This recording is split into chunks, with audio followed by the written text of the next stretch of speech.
தேனியில் அமைச்சர் உதயநிதி ஸ்டாலின் பரப்புரையில் பங்கேற்க வந்தவர்களுக்கு திமுகவினர் பணம் கொடுக்கும் காட்சிகள் வெளியாகி சர்ச்சையை ஏற்படுத்தியுள்ளது.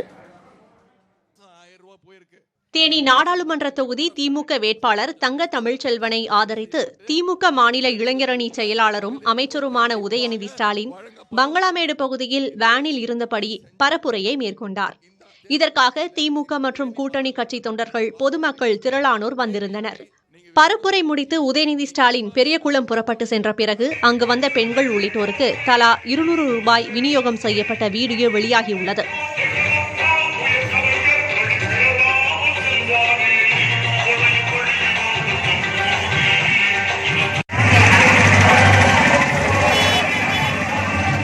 தேர்தல் விதிமுறையை மீறி பணப்பட்டுவாடா செய்யப்பட்ட விவகாரம் தற்போது சர்ச்சையை ஏற்படுத்தியுள்ளது.